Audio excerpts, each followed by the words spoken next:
Good morning, folks. Thank you all so much for joining us for the third of our weekly live Q&As in our Meals That Change the World series with Dr. Laura Carlson.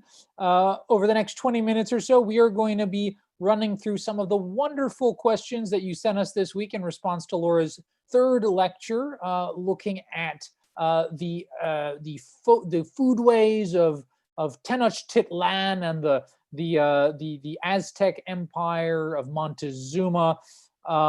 We really appreciate all the great questions you sent us this week, and we're really excited to dive right into them. So without any further ado, I'd like to ask you all at home to join me in giving your warmest curious minds welcome to our fearless leader on this edible journey, edible history of the world, Dr. Laura Carlson. How are you, Laura? Good. Enjoying another warm Friday. Absolutely fitting weather, I think, from ancient Egypt to ancient Rome, and now all the way to the pyramids and canals of beautiful historic Tenochtitlan. We've got, I think, a lot of questions to run through this week, so I want to dive right into it. And the first comes from Curious Minds regular Judy Tragatis, who writes in with a question on that most beloved but also polarizing of herbs in the Mexican kitchen, and that is cilantro. So Judy asks, when did cilantro enter the Mexican cuisine? It seems that most foods use it.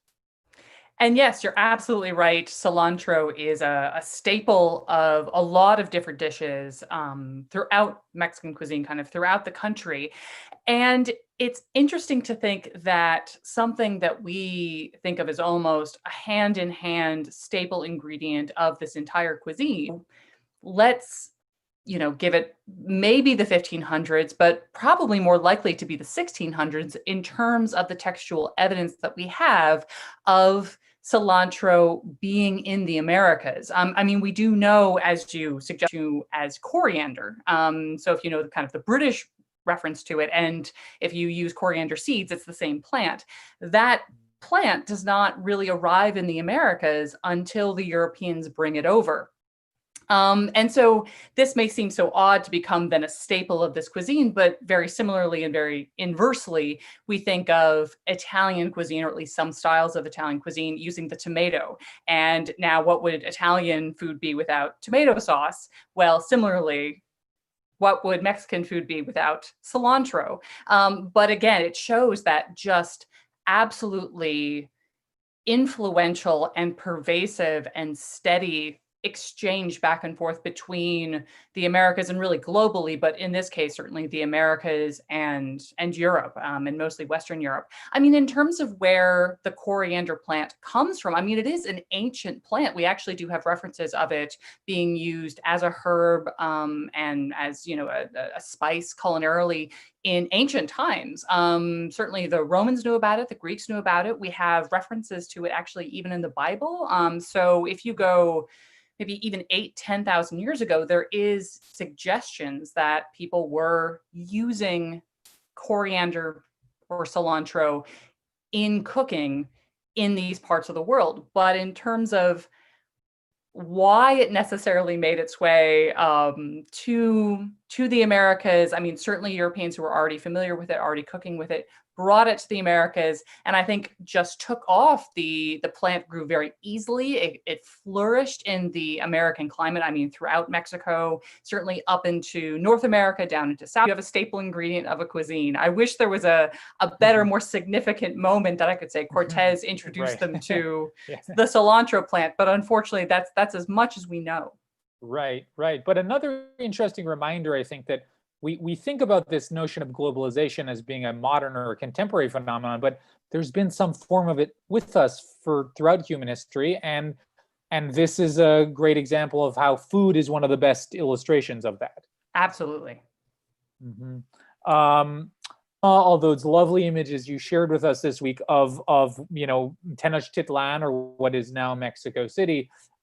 What happened to the water around Tenochtitlan? What happened to all those majestic canals that once filled the city? That is a great question. Essentially, Mexico City happened to Lake Texcoco, that giant lake in which Tenochtitlan sat. I mean, when the Spaniards essentially leveled the original Aztec city and refounded essentially what would become the foundation of Mexico City, they already knew that they saw all the water around them. This may prove a problem for the Spanish presence in the Americas as it started to grow. Essentially, they just needed more land. So from the very beginning, I mean, I'd say from the 17th century, drains were built, channels were built, tunnels were eventually built, and slowly but surely, what was this huge Lake Texcoco eventually became subsumed into the mega city that we know today of as Mexico City. But certainly the lake does make itself still known that Mexico City is essentially in a lake basin or a lake bed, that they continue to have significant problems with water, with flooding, with Lake Texcoco still really being there. But there are still mini lakes around kind of the fringes of Mexico City today. And that actually remains one of the kind of things to do in Mexico City, is to go to essentially the kind of outer suburbs or other surrounding small towns. Xochimilco is one of the more famous ones, where they have these floating gardens that essentially that the channels that were built to funnel the water away from what was Lake Texcoco and eventually Mexico City now are these floating gardens on the exteriors in these other towns. And you go and you take these beautiful boat rides through these floating gardens. So that essentially that water is what remains of or would have been Lake Texcoco. It's just now been diverted away from Mexico City because it's so massive by this point. So that sort of that physical legacy can still be felt today. Absolutely. In Mexico City. Yeah. So moving back into the world of food again, Diana writes as actually a number of our audience members did, asking to learn evidence. She asks that the Aztecs actually knew about a vitamin B3 deficiency, or was it just luck that they developed a variety of techniques for preparing corn that unlocked the nutrients? And related to this question, wouldn't the Europeans who were introduced to corn also initially have learned about and adapted some of the Aztec techniques that accompanied this new food? This is a wonderful question. And it is one that is paralleled throughout a lot of technologies, not necessarily just food technologies, but technologies around the world of if there was not our modern understanding of nutrition, vitamins, that element, how did they know to do this? And it's almost you have benefits. It has these health, these nutritious properties. It unlocks this good element or beneficial element to the food or to the ingredient. But no, unfortunately, there's no necessary way that we can say back in the eons of time, and we really don't know when nixtamalization first was used by the peoples of what is now Mexico. But what we can think is that it probably went hand in hand with a lot of other uses and benefits to the food. I mean, if you think about people's growing corn, harvesting the corn, and then you end up with these uncooked raw corn kernels.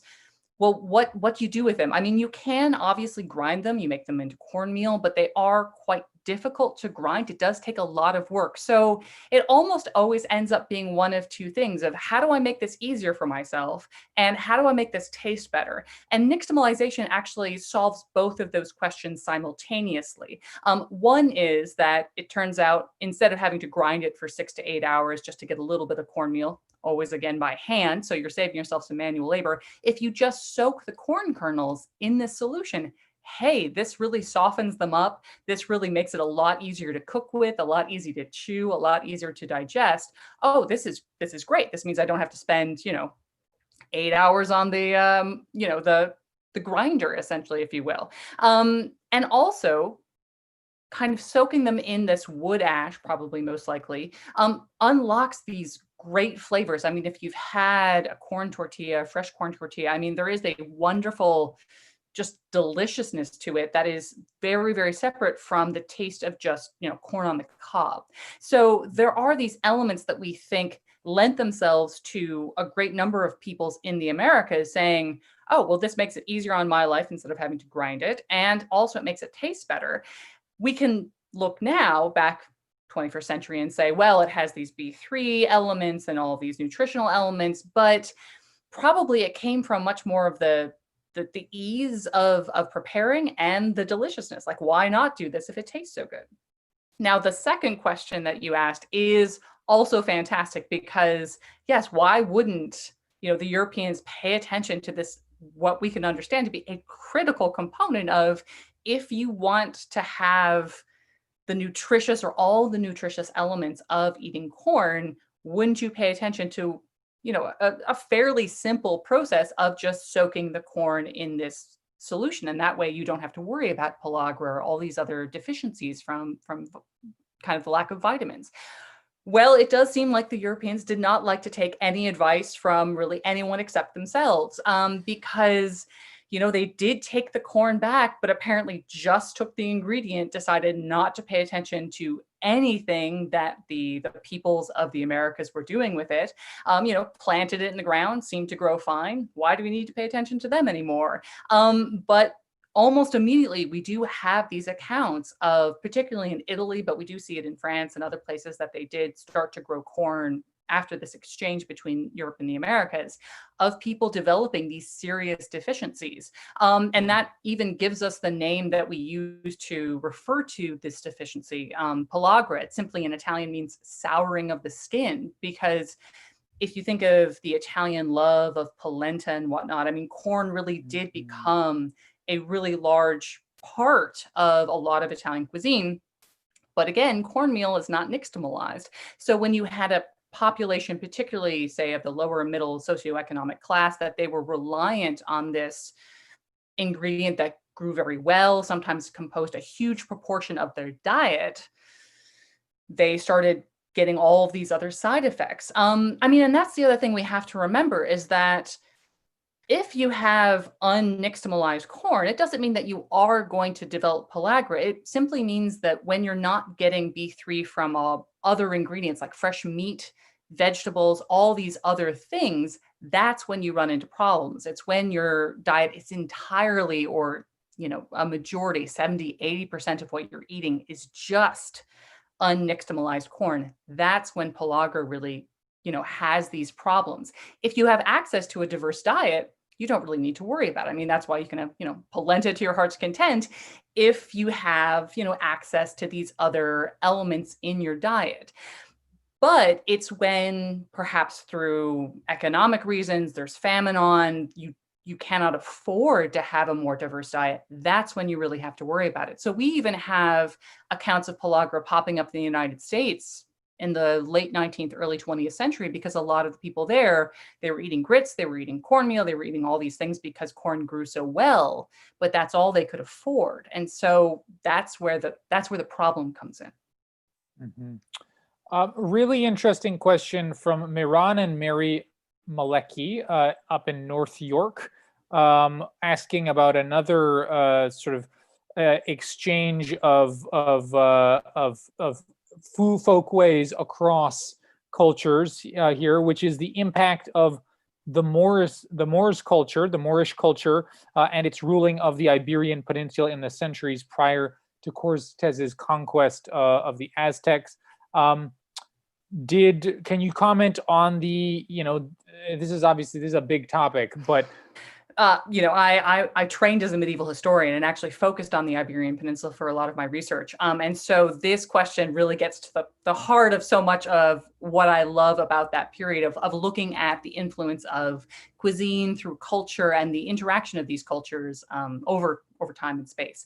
And you are absolutely right that this is a gigantic question because, of course, when we look at the Umayyad conquest of the Iberian Peninsula, or Visigothic Spain, if you want to call it that, I mean, that's happening in, say, the mid-8th century, quite early on in the medieval period. And their presence is going to continue in the Iberian Peninsula essentially for almost 1,000 years in terms of their rule, or their political control. So I mean, to think that there wasn't some culinary impact there going on, I mean, clearly there was. And so I don't have time to get into all of the different elements, but I mean, I usually do like to highlight two things that we can really point to as saying, well, this really was one of the big results, from a food perspective or culinary perspective, of this interaction of cultures, of really kind of Middle Eastern and North African cultures,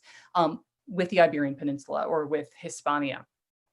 One is the presence of oranges. If we think about, Seville oranges, or, Spain, kind of, I always think of these beautiful orange trees just filling kind of acres and acres and acres of Spain. I mean, the whole reason that Spain is known for its fruit, and specifically its orange trees and its citrus in general, is thanks to this presence, of kind of the Islamic world, but kind of Arabic and North African cultures bringing this tradition of citrus to Spain, which they really didn't have prior to this point. I mean, citrus does originally, back in the day, come from Asia, but it had started to move and was really appreciated by, say, the Persian cultures, but a lot of the other cultures that were living and thriving in, say, modern day Saudi Arabia, those areas of the Middle East, and also had been brought into North Africa and then kind of moved its way up by the mid-8th century, that oranges were really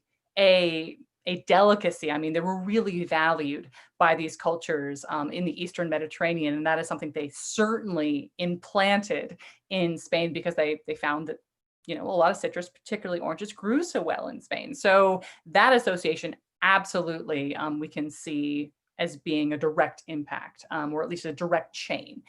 The other one that's more of a specific dish, which I actually really love, and if you're interested in this topic overall, and trace their global origins. And the one that I always love that is his big example is escabeche, which is a really traditional Spanish dish, which essentially is usually a protein, usually chicken, often fish, often pork, that's essentially covered and marinated really in a very sour, originally a vinegar sauce, and often served cold. That escabeche, really the origins of the word are Persian, and this use of vinegar, certainly as a sauce, I mean, it tastes great, but in particular, use of it as a preservative, of vinegar preserving the meat, preserving that protein that you have, because of course, pre-refrigeration, how are you going to keep that meat or fish from going bad? It serves dual purposes. So escabeche really is one of these dishes that moves its way from the Eastern Mediterranean down across North Africa and pops up and is adopted, very early on. I think 12th, 13th, 14th centuries, we see cookbooks coming out of Iberia that mention escabeche or variations thereof.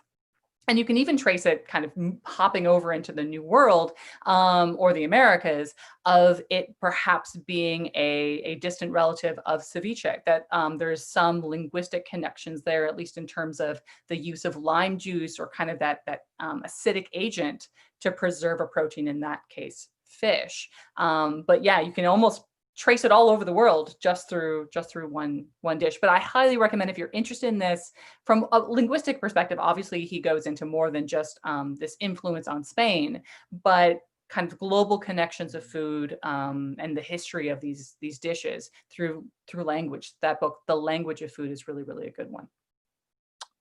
Fascinating. I mean, again, yet another example of this theme of the globalization of food that we're talking about, and especially fascinating too that you mentioned that this Moorish influence on Spain would then, in some ways, be reflected in the Spanish influence on the Americas and its evolving folkways.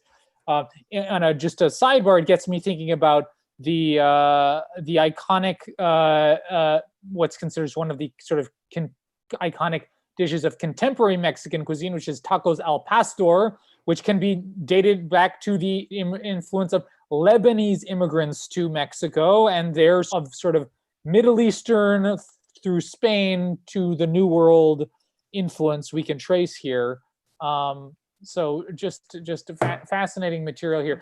I'm afraid we are running out of time, Laura, but before I let you go, There were some very passionate questions about your your guacamole demonstration here. I don't know that we have time for you to get into the full recipe, but I mean, again, I spent most of my childhood in Arizona where guacamole is almost, a belief system. And people have very serious opinions about what should and should not go into guacamole, whether, tomatoes go into guacamole, how, finely blended should be your guacamole. I prefer a chunkier guacamole. My go-to guacamole recipe is, of course, obviously avocados, lime juice, a hearty dose of lime juice. I actually use cumin as well. That's kind of one of my preferred seed oil, which if you can get your hands on it, I will always recommend. It gives me a taste of home, and it is absolutely a unique flavor, but I think kind of speaks to the Southwest, at least in my opinion. Gives me an Arizona version of guacamole. Salt, pepper, obviously.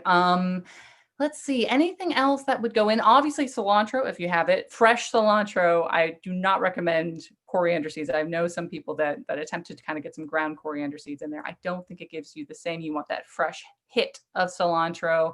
And that's usually about it. I will, if I have access, I'll get some ground or kind of crushed garlic in there and some crushed red onion or really thinly sliced red onion. But if I don't have either of those in the house, I will keep it simple, keep it sans garlic and sans onions. And really, it's just the lime juice, the olive oil, the avocado, really key, cumin. I'm getting hungry just listening to you talking, Laura. We are approaching the lunchtime hour, so I'll let you go. But I do want to mention to our friends at home, if you want to dig into more recipes like this and more taste-free lecture, we are going to be sharing links to some of those recipes with you in the email that's going out on Monday as soon as we've posted lecture 4. So we'll be sharing a link to the recipe for the red pozole that she mentioned, as well as the shrimp and cactus salad. So lots for you to play around with in your kitchens as we head into these humid summer months. But in the meantime, Laura, it's always a pleasure to talk food with you on Friday mornings. Have a wonderful weekend, and we'll check in with you next week. Great. Thank you so much. All right. Talk soon. Cheers.